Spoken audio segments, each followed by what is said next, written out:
बड़ा संयम से तो 125 वर्ष की कलयुग में पूर्ण आयु मानी गई है। 125 तो कोई बिरले पहुंचता है, 60-70 में राधे श्याम हो जाते हैं। अगर इस छोटी सी आयु में यदि हम नाम जप, नाम कीर्तन, भगवत कथा श्रवण करें तो इसी से भगवत प्राप्ति हो जाएगी। जहां 10-10 हजार वर्ष ऐसे कठोर तपस्या करने पर कहीं भगवान का साक्षात्कार होता था, तो कलयुग में बहुत कम समय पर, कम साधना, कम परिश्रम, नाम जप, नाम कीर्तन से ही भगवत प्राप्ति हो जाती है। बाबा कह रहे हैं जो बड़ी बड़ी यज्ञों के अनुष्ठान से फल प्राप्त होता है वो जप यज्ञ के बराबरी नहीं कर सकता। यज्ञानाम जप यज्ञोश्मी, भगवान कह रहे यज्ञों में सर्वश्रेष्ठ यज्ञ मैं जप यज्ञ हूं।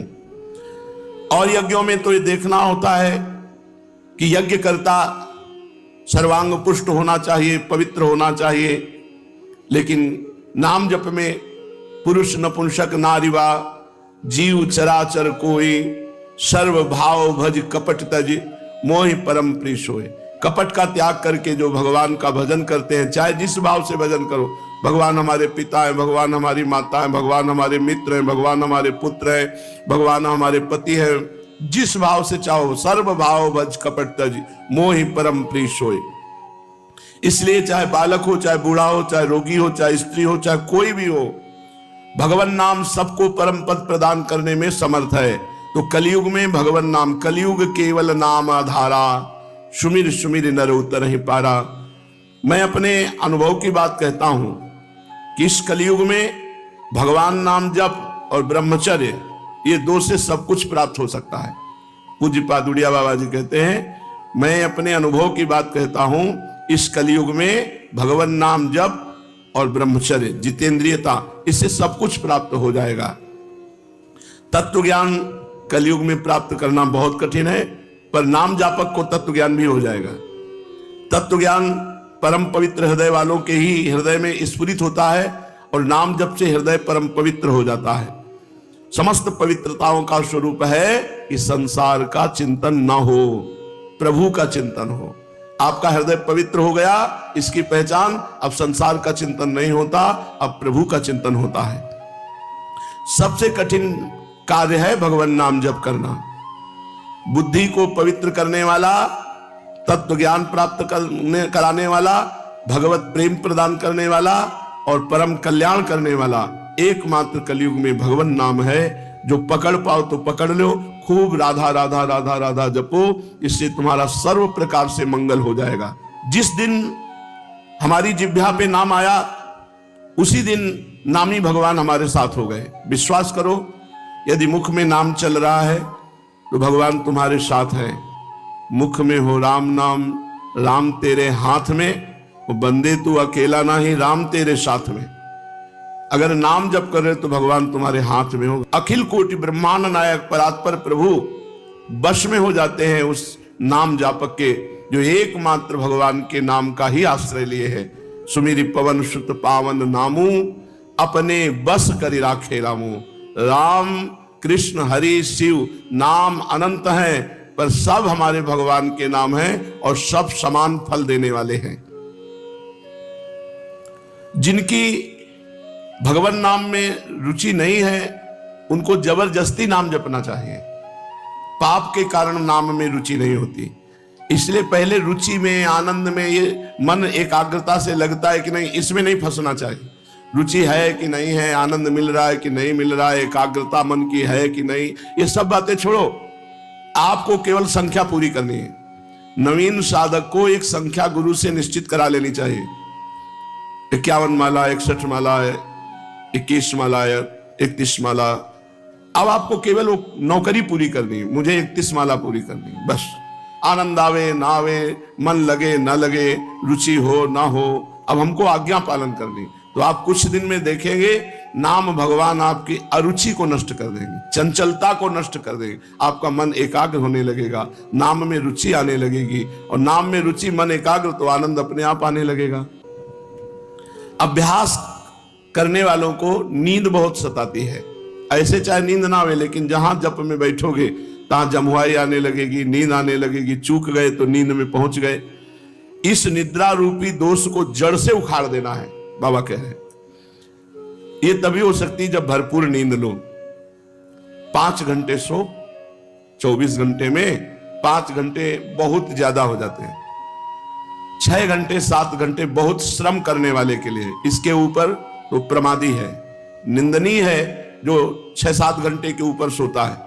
ये 6-7 घंटे उनकी बात है जो बहुत परिश्रम करते हैं, दिन भर लगे रहते हैं। साधक को 5 घंटे पर्याप्त है, 5 से 5.5 घंटे नहीं होना चाहिए।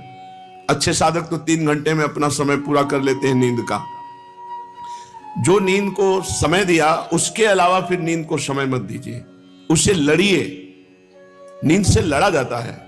अब ऐसा नहीं कि नींद हमें परास्त कर, नहीं, हम भगवान के अंश हैं, हम में अपार शक्ति है, हम जैसे चाहें वैसे इस नींद को लें। इससे लड़ा गया है नींद से। तो हमें सोने में अरुचि है। जैसे किसी को होता है ना कि आराम से लेटे, हमें नहीं, हमें एक अरुचि सी है। अगर लेटे भी तो चतुरासी जी, निज मंत्र, बस उसी में मन को लगाने की चेष्टा। जो भगवान में चित्त को जोड़े हुए हैं उनको साधारण शरीरधारियों की तरह ट्रीटमेंट नहीं किया जाता है। उनका अलग, तुम्हारी दवा अलग चलेगी, उनकी दवा अलग चल रही, राधा राधा राधा राधा। ये दवा सब दवाओं के ऊपर है। धन्वंतरी जी ने आयुर्वेद का शोध करके निकाला कि अच्युत कृष्ण गोविंद नाम में जो रोग निवारण की सामर्थ्य वो किसी औषधि में सामर्थ्य नहीं है। तो यदि हम अभ्यास करें तो रोग में भी, शोक में भी, समस्या में भी, विपत्ति में भी, हर परिस्थिति में नाम जप के द्वारा हम विजय प्राप्त कर सकते हैं। नाम जप नहीं तो माना शरीर उतना आपका चेष्टाहीन दिखाई देगा जब रोग का प्रभाव होगा, लेकिन आपकी चित्त वृत्ति चेष्टाहीन नहीं होगी, वो भगवत चिंतन परायण होगी। यही खास बात है। अगर चित्त चित्तचोर में लगा हुआ है तो फिर क्या परेशानी, और चित्त शरीर में लगा हुआ है तो स्वस्थ होते हुए भी जलते रहते हैं। भोग वासना, नाना प्रकार की कामना उनको सताती रहती है। प्रतिज्ञा करना चाहिए कि नाम जप के समय मुझे नींद नहीं लेनी। बड़ी मुश्किल से तो भगवान की कृपा से जप करने का अवसर मिलता है, और उसमें भी झटके मारोगे, सोओगे तो फिर कैसे बात चलेगी। सीधी मेरुदंड रहे, अभ्यास कर लो, सब बात बन जाएगी। जीवन में कभी कोई सुविधा स्वीकार नहीं की, कभी सुख स्वीकार नहीं किया, जीवन में नहीं स्वीकार किया। वो अब भी है भगवान की कृपा से, जितना जैसे चलता है वैसे। आज भी गीजर से नहीं नहाते, ठंडे पानी से। गंगा का नहाया हुआ शरीर है तो गीजर बीजर सुहाता थोड़ी है। शरीर सुख का इतना लालच बढ़ गया है। शरीर को एक जड़ वस्तु है, इसको बहुत सुंदर सुंदर साधनों में लगाइए, इसको जैसे चाहो वैसे रख लो, से ज्यादा इसको सुविधा मत दो, सुविधा मत दो। जब नींद पर कब्जे की बात आती है, जैसे सोते थे ना तो कंबल से डर लगता था, डर ये हमको नींद में सुला देगा, कभी कंबल नहीं ओढ़े। पीछे के जीवन में अब कहां गंगा किनारे कंबल लिए घूमेंगे क्या, ऐसे नीचे का चला उतारा, ओढ़ लिया। 2-3 घंटे जो बेहोशी रही, फिर मंत्र चल रहा है। अपने जीवन को भगवदानंद में, अब मार इतनी मोटे मोटे गद्दे, इतनी मोटी रजाई, और उसमें भजन होगा तुम्हारा। लेटते ही विषय चिंतन होगा। भजन तो होता है, कुशासन में लेट के देखो, एक कुशासन यहाँ हितधाम में, और ऊपर मार्किन, बस कुशासन में लेट के देखो, विषय चिंतन थोड़ी होगा, भगवत चिंतन होगा। हर वस्तु का अपना प्रभाव है। अब ऐसे ऐसे गद्दा चले हैं, इतने मोटे मोटे गद्दा, साधक तकिया और गद्दा और रजाई, साधक बिल्कुल विपरीत बात है। एक चटाई, बहुत वो झीना कंबल, और हाथ की तकिया, आधा घंटे 2 घंटे 2.5 घंटे विश्राम, बैठ करके भजन। भजन के लिए जीवन एक अलग होता है भैया। नाम कीर्तन का अलग सुख, नाम जप का अलग सुख, भगवत कथा का अलग सुख, भगवत लीला चिंतन का अलग सुख, भगवत सेवा का अलग सुख, भक्तों की संग का अलग, ये आनंद होता है, भोगानंद थोड़ी होता है। तो इसीलिए कह रहे हैं बाबा कि अभ्यास जब आपका भजन का चल रहा हो, उस समय नींद को जड़ से उखाड़ कर फेंक दो कि नींद ना आने पावे। समय से सो लो, और जो समय भजन का उसमें नींद ना आने पावे।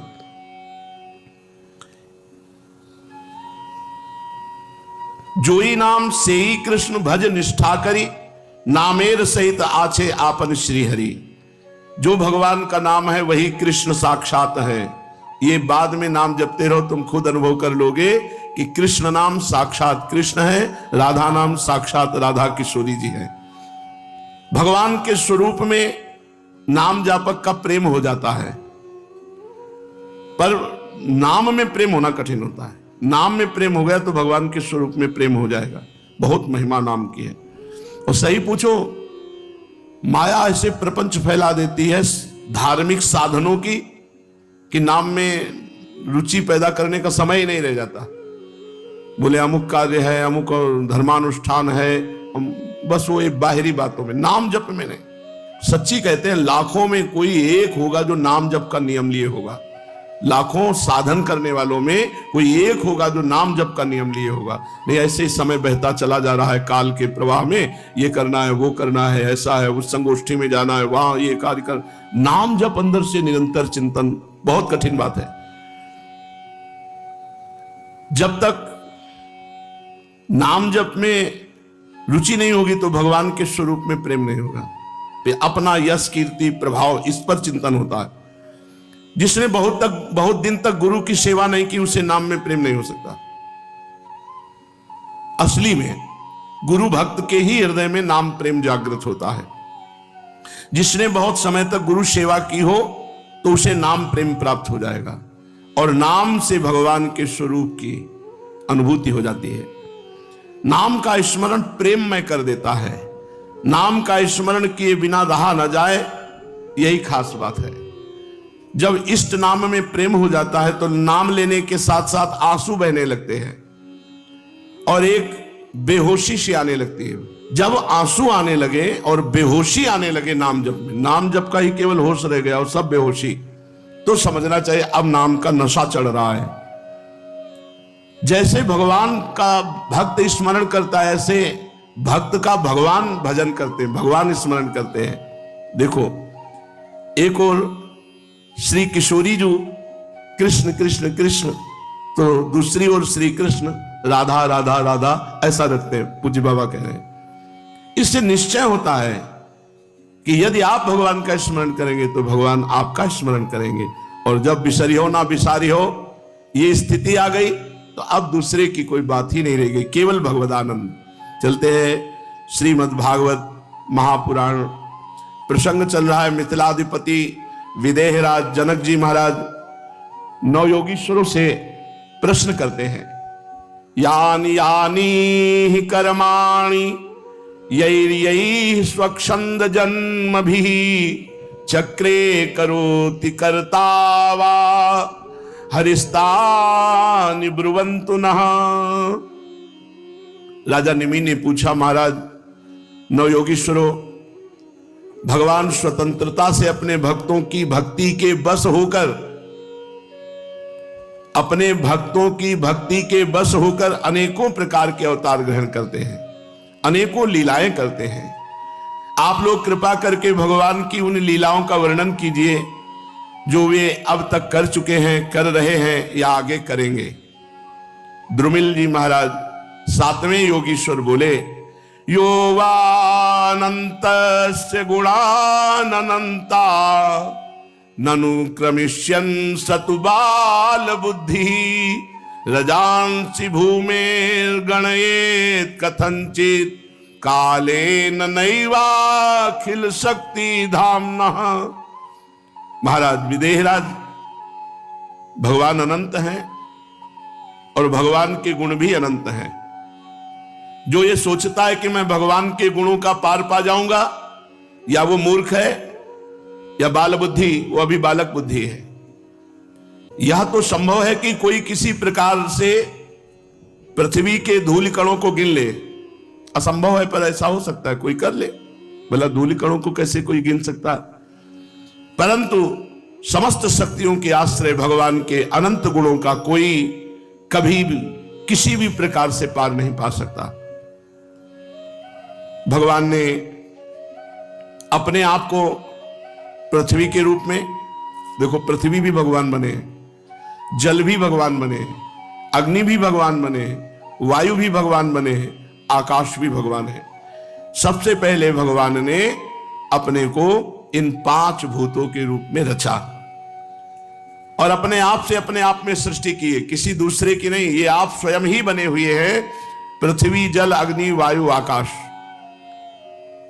जब इनके द्वारा विराट शरीर ब्रह्मांड का निर्माण करके उसमें लीला से प्रभु अंतर्यामी रूप से प्रवेश करते हैं, भोक्ता रूप से नहीं, क्योंकि भोक्ता तो अपने पुण्यों के फलस्वरूप देहाभिमानी जीव कहा जाता है। तो जो अंतर्यामी रूप से प्रभु विराजमान रहते हैं उनको नारायण कहते हैं। वो आदिदेव नारायण पुरुष नाम से, यही भगवान का पहला अवतार है। भगवान पंचभूतों के रूप में, फिर उनमें लीला से अपने अंश अंतर्यामी रूप से प्रवेश करते हैं, उन्हें आदिदेव नारायण को पुरुष कहते हैं। यही भगवान का पहला पुरुषावतार है। उन्हीं के इस विराट ब्रह्मांड शरीर में तीनों लोक स्थित है। उन्हीं की इंद्रियों से समस्त देहधारियों की ज्ञानेंद्रियां और कर्मेंद्रियां बनी हैं। ये ज्ञानेंद्रियां और कर्मेंद्रियां भगवान की ही शक्ति से बनी हैं। उनके स्वरूप से ही स्वतः सिद्ध ज्ञान का संचार होता है। भगवान के श्वास प्रश्वास से समस्त शरीरों में बल आता है। इंद्रियों में इंद्रिय शक्ति, ओज और कर्म करने की शक्ति प्राप्त होती है। उन्हीं सत्वादि गुणों के संसार की स्थिति, उत्पत्ति और प्रलय करने वाले जो विराट शरीर के शरीरी हैं, वे ही आदिकर्ता भगवान नारायण हैं। पहले पहले जगत की उत्पत्ति के लिए भगवान ने रजोगुण के अंश को स्वीकार करते हुए ब्रह्मा रूप में भगवान प्रकट हुए। वे आदि पुरुष ही संसार की स्थिति के लिए अपने सत्वांश से भगवान यज्ञपति विष्णु के रूप में प्रकट हुए। वे ही तमोगुण के अंश से जगत का संहार करने के लिए भगवान रुद्र महादेव के रूप में प्रकट हुए। इस प्रकार रजोगुण ब्रह्मा, शतोगुण विष्णु और तमोगुण भगवान रुद्र, भगवान शंकर, इस प्रकार जगत की उत्पत्ति ब्रह्मा, पालन भगवान हरि और संहार भगवान शिव, ये भगवान ने रूप धारण किए। दक्ष प्रजापति की एक कन्या का नाम था मूर्ति। वह धर्म की पत्नी थी। भगवान धर्म ने मूर्ति के गर्भ से दो पुत्र प्रकट किए, जिनका नाम नर और नारायण हुआ। ये साक्षात भगवान के अवतार हैं, नर नारायण। नर नारायण भगवान ने आत्म तत्व का साक्षात्कार कराने वाले भगवद आराधन रूप कर्म का उपदेश किया, जो वास्तव में कर्म बंधन से छुड़ाने वाला और निष्कर्म स्थिति को प्राप्त कराने वाला है। भगवान नर नारायण ने स्वयं भी वैसे ही कर्म का अनुष्ठान किया। बड़े बड़े ऋषि मुनि भगवान नर नारायण के चरण कमलों की सेवा करते रहते हैं। आज भी भगवान नर नारायण बद्रिका आश्रम में विराजमान है। जब भगवान